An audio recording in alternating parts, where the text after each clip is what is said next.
But is he currently under prescribed medication? I've been taking Adderall since I was 7 years old, so it took 30 years. And this whole incident got me, my doctor cut me off cold turkey.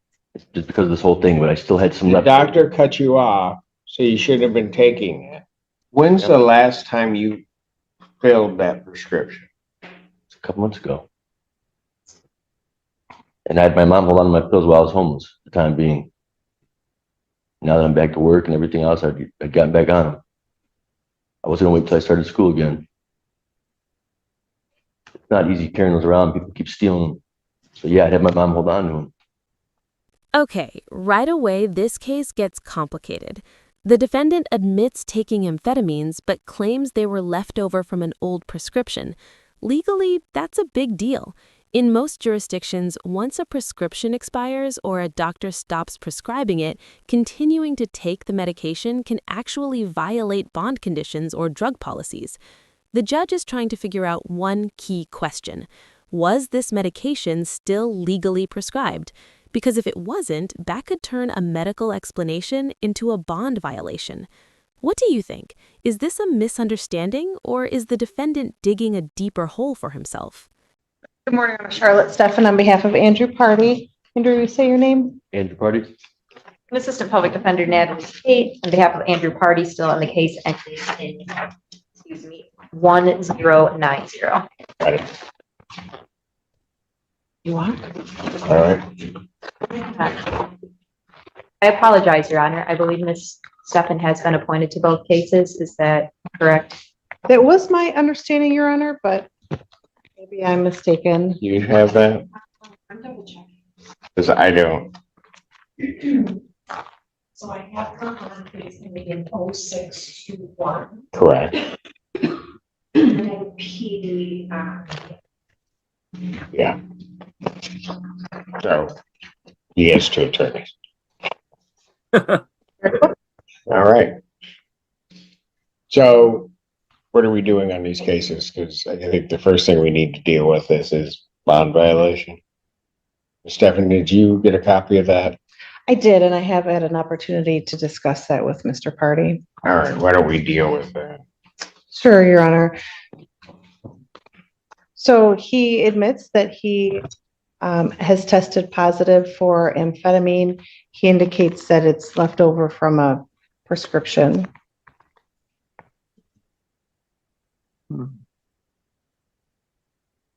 It would be a month and a half long period. Yeah, that's a lot of amphetamines that he would get possession of.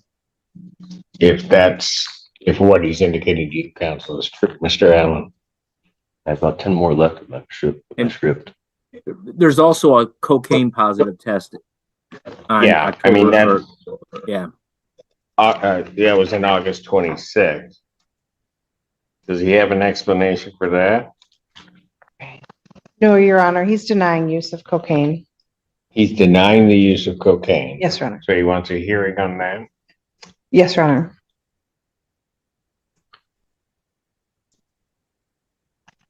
But he admits to the use of amphetamine without a valid prescription. I had a scripture. I don't know what you're talking about. I mean, I don't have one. I don't have it with me here. Now things are escalating quickly. The defendant admits using amphetamines, but claims they came from an old prescription, yet he can't provide proof. And then there's another problem, a positive cocaine test. In court, documentation is everything. Judges rely heavily on records, prescriptions, and official verification. Without paperwork, the court usually assumes the medication isn't legally authorized. So the judge is now facing a tough decision: give the defendant the benefit of the doubt or treat this as a serious bond violation. And remember, violating bond conditions can immediately land someone back in custody. Is the amphetamine a prescribed medication that he's currently under prescription for? So, Judge, I think that the issue is that Mr. Party is saying that he was prescribed the medication. They just cut I me don't know off. how old the prescription was. These were some pills that he was still in possession of from a prescription. A couple months ago. But is he currently under prescribed medication? I've been taking Adderall since I was 7 years old, so it took it 30 years. And this whole incident got me, my doctor cut me off cold turkey. It's just because of this whole thing, but I still had some The left. doctor cut you off, so you shouldn't have been taking it. Not because of that. He doesn't want me to be my doctor anymore. I'm not gonna, I got the paperwork. I'll send it to you. I got this guy right now. Okay, just so that I'm clear, I thought we were talking about an old prescription. It is. Which So mom, when did your doctor cut you off? couple months ago. It's more like he just stopped being my doctor. You know, got into a thing, and it's just now I have to get a new doctor, CMH, and they're telling me I'm like weeks out. It's not easy trying to get back into it. I had to go through counseling. Let's try it this way. When's the last time you filled that prescription? It's a couple months ago. And I had my mom hold on to my pills while I was homeless for the time being. Now that I'm back to work and everything else, I'd gotten back on them. I wasn't gonna wait till I started school again. It's not easy carrying those around. People keep stealing them. So yeah, I'd have my mom hold on to them. I feel like that's not a problem. I keep it at the house. I don't got a home. What are we doing with the cases? I'll address this, bond. Your Honor, we are asking for an adjournment. We received some additional discovery yesterday, so we need some more time to review.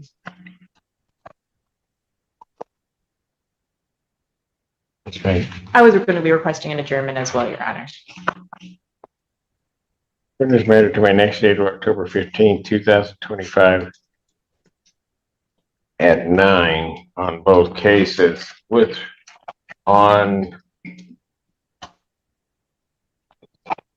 yes, the case ending. This Stephen's on which case? All right. And on that case, I'll set a bond hearing, or I'll set a bond violation hearing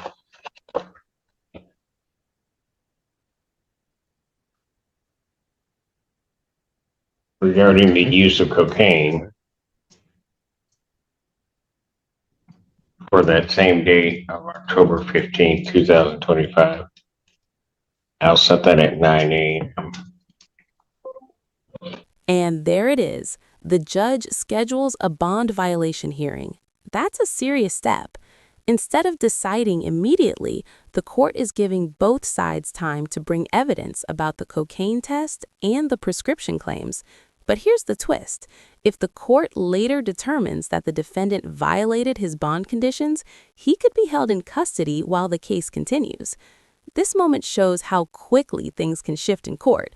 What starts as a simple explanation can turn into a potential detention order. Let me ask you, should the judge give him another chance, or was remanding him the right call? So he's not sure I quite understand, but I've got this cocaine in between the use of the amphetamines. Also,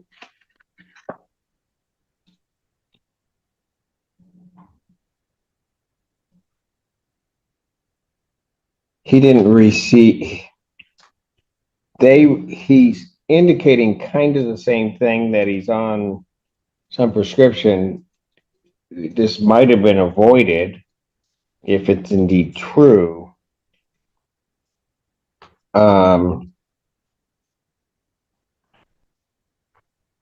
That he says he's currently on prescription, but then didn't provide documentation to community corrections. When community corrections then checked through their system, he's not currently prescribed a medication that would test positive for amphetamines.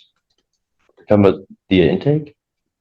So if he's indicating that he gave that prescription to his mom, or that prescription does indeed exist, then he should have been able to provide it to community corrections, and he should have been able to provide it to the court.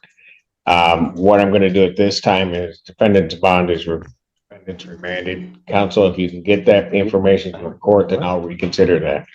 Thank See you. what I can do, Your Honor. Good morning, Your Honor. David Morris, on behalf of Pleasant Lake Park. Good morning. I'm Christian Obiaki. What are you trying to hand my bailiff? I tried to turn this into the clerk, but she's like, "Oh, your time's kind of running out. You should just go in the courtroom." Giving it to you is like the quickest way. What is it? It's just a summary of the reality since January 31st till today. I could read it. The reality of what? Of the household or of life in general? The reality of this court case and judge. Or you have to show it to the plaintiff before I'm going to even begin to look at it.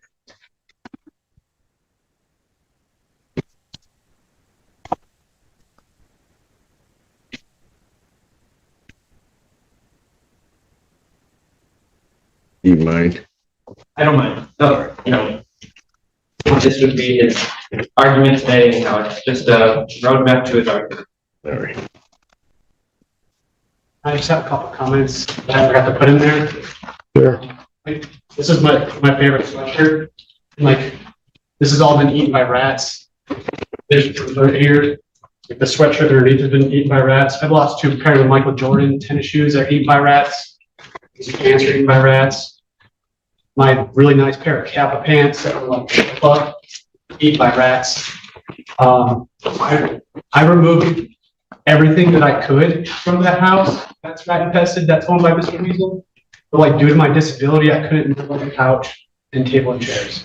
But I had to like cut my king size mattress in half. I cut my dresser in half, all with a chainsaw. Took me, and then I cut my mattress with a knife. So like I know he's withholding the deposit because I left a couch in there, but like, you know, I did literally as much as I could, like without taking myself to emergency. So.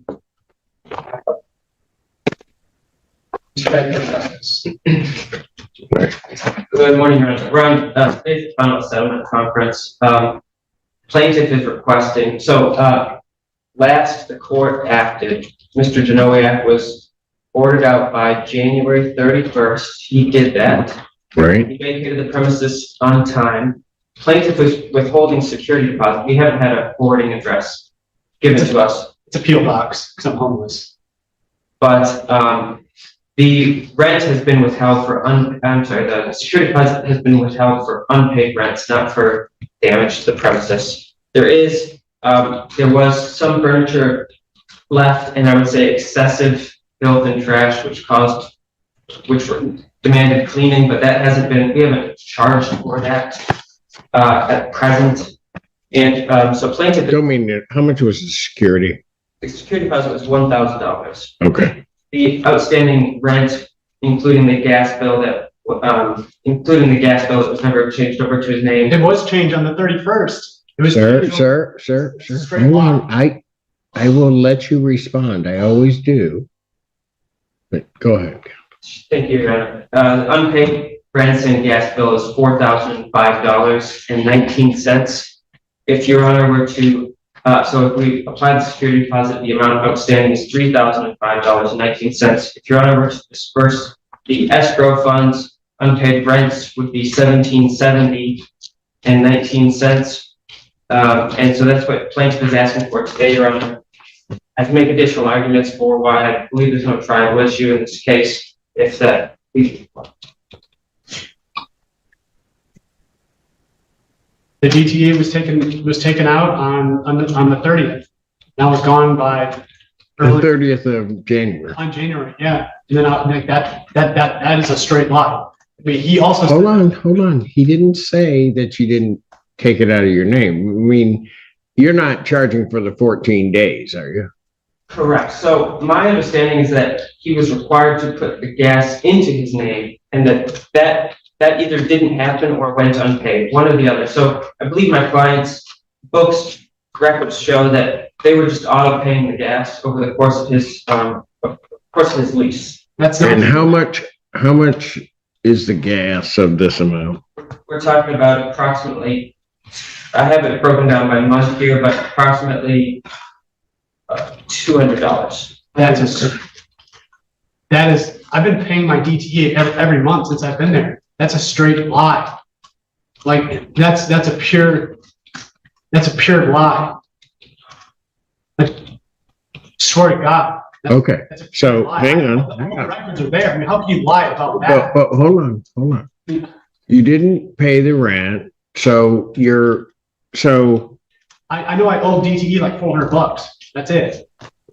well, they're only saying it's about 200 that they paid over the time. I paid my DTE bill. I paid all the bills that I needed to pay up until this rat infestation was not taken care of. And then they lied about the rat poop, and they didn't. Okay, but hold on. This is a nightmare. The security deposit can properly be deducted pursuant to statute against back rent. If there's $1,250, I think it is, in escrow. If that's paid over to the plaintiff, they have the $1,000. Your balance with your unpaid rent and the gas bill, but hold on, would come to the $1,770.19. If I were then, and maybe over the objection of plaintiff, but again, I really don't have a tribal issue, and I don't know if plaintiff wants to try it over $200. If I were to give you credit for the $200 gas bill that they're collecting, That's it, just $200 over the whole time, not $200 every month. I just have this understanding. I'm sorry. well, if you had listened to what counsel was saying, that's what he's indicated to me, that it's about $200 that they've paid.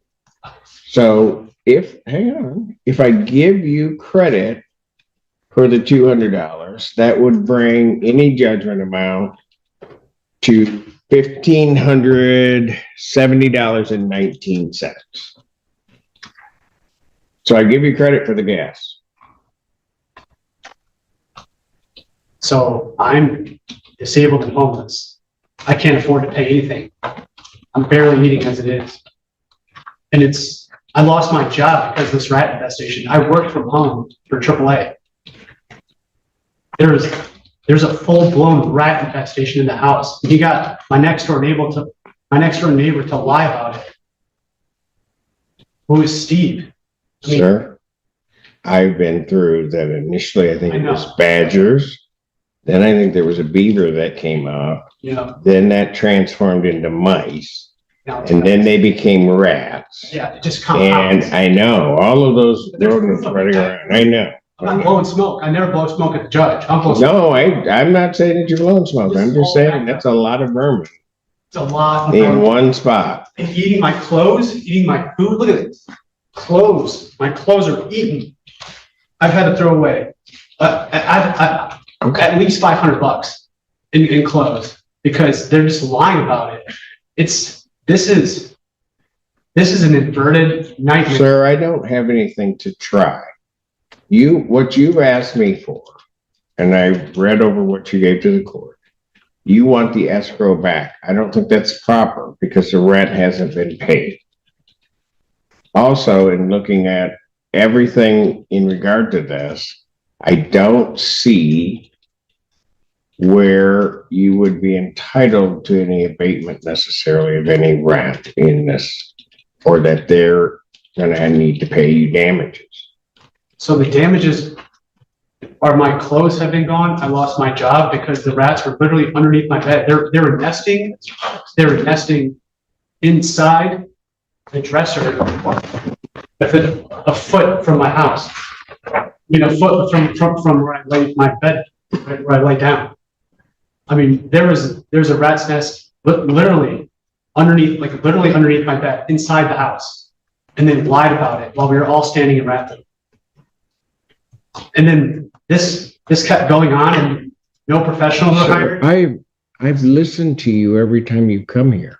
I understand what you're telling me, but just because you keep repeating it doesn't make it true. I know. You would have had to substantiate that, and you haven't. And so all I'm here to do today is we've dealt with the possession issue. Now we're dealing with just the monetary issue. And I don't think there's an issue for me to try regarding the money. I can't afford it. Okay, listen, I swear to God, I can't afford it. okay. I mean, I'm literally on SSDI. I'm But- literally homeless. And that may become their issue regarding any amount I give in collection of it. I mean, I'll have to file for bankruptcy. And then, I mean, that all washes away. If I file for bankruptcy, then Then he gets, well, I don't know what the bankruptcy court is. it's washed. I mean, you are talking to a disabled street kid that was forced out of his home because of rats and lost his job because of rats. While the whole time the landlord is saying, you're lying, there is no problem. Then I have professionals backing me up. And then I have him saying that like, oh, he's told other neighbors that he's gonna shoot me. Where is that neighbor? That's defamation. I mean, I know that's like a different court case, and I have to go get a lawyer, blah, blah, blah, blah. I know we're just talking about money today, not defamation. That's a different case. I get it. I'm not dumb. But I mean, like, I've been defamed. I've been put on the street. I have lost my job. I've lost my clothes. I've lost my health. I've lost literally almost everything because Mr. Weasel is not maintaining his property. I mean, I'm repeating myself because I'm just expecting you just to slam dunk on these people and pay me and shame these people and wish me well. That's what I thought. I mean, you have a reputation of being an all-star judge in Michigan. I expect you. I don't know if that's the case. I mean, I'm just being honest. My kids think of me that way, but I don't know anybody else. I mean, I'm not No, gonna say listen, for it. I know you're good. Sir, listen. You may have thought you knew what I would do in this case. There are attorneys that come in every day thinking they know what I'm going to do, and then they become greatly surprised. Because what I'm going to do is I'm going to follow the law. I may feel for you. I may have sympathy for what your plight is, but I'm going to follow the law. That's how it works. That's what I want you to do is to follow the law. And that's what I'm going to do. And what I'm going to do is I'm going to find that there's no tribal issue. I am going to give him credit for the $200 gas bill. So I'll award, and also I will not charge him cost. So I will award a total judgment amount of $1,570.19. The escrow will be released to plaintiff. That is the court's ruling. Thank you. Thank you, Ron. I did write it. Thank you. Thanks for your time, Judge. Thank you, sir. Subscribe now and comment below. Was the judge's decision fair?